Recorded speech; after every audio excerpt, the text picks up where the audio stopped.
جب بھی آپ کے کسی کام میں دیر ہو رہی ہے، چاہے وہ کوئی خواہش ہے، چاہے وہ کوئی دعا ہے جو قبول نہیں ہو رہی، دیر جب ہو جائے کسی چیز میں تو پھر آپ یہ سمجھ جائیں کہ اب یہ چیز آپ کی مرضی سے نہیں، یہ چیز اللہ کی مرضی سے ہوگی۔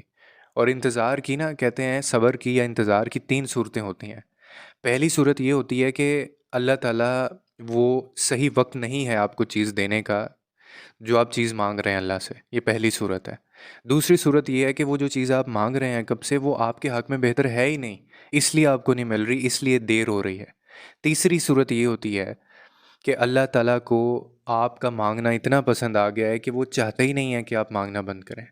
وہ آپ کو اپنے اور قریب لانا چاہتا ہے، وہ آپ کو اپنے اور قریب لانا چاہتا ہے۔ اور اللہ کو پسند ہے ایسے لوگ، وہ اپنے لاڈلے بندے کہتا ہے، ایسے لوگ اس کے لاڈلے بندے ہیں جو اس سے مانگتے ہیں۔ پچھلے دنوں ایک بات ہو رہی تھی تو ایک وہاں پہ دوست تھے، انہوں نے اتنی خوبصورت بات کی کہ میں ہر جگہ پہ اس کو کوٹ کرتا ہوں۔ وہ کہتے ہیں کہ وہ کہتے ہیں عمر، آپ نے یہ سوچا ہے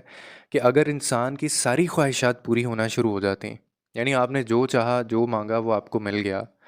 ہر چیز آپ کے مطابق زندگی میں ہو گئی، آپ کی خواہش، آپ کی پسند، آپ کی پریفرنس، آپ کی پرائورٹی، آپ کی ڈیزائر ساری، تو پھر اللہ کو کون یاد کرتا؟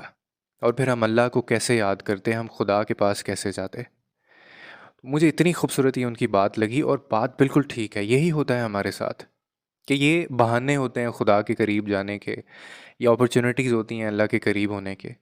تو یہ جو تو یہ جو تینوں صورتیں ہیں نا، دیر سویر ہونے کی یا صبر جب آپ کر رہے ہوتے ہیں، انتظار کی، یہ جو تینوں صورتیں ہیں، یہ تینوں گھاٹے کا سودا نہیں ہے، اور تینوں میں خدا کی مرضی ہے،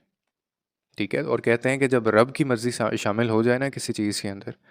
تو پھر آپ کو اندازہ ہو گیا اگر اس چیز کا کہ وہ کتنا بہتر آپ کے لیے سمجھ سکتا ہے، جان سکتا ہے، آپ کو دے سکتا ہے، تو آپ کبھی زندگی میں خود کبھی خواہش نہ کریں۔ تو اسی لیے جب بھی دیر ہو رہی ہوتی ہے، مایوس نہیں ہوا کریں اس چیز کے اوپر، بلکہ اس میں ان تینوں صورتوں کو ذہن میں رکھ کے اللہ کے سپرد کر دیا کریں بس۔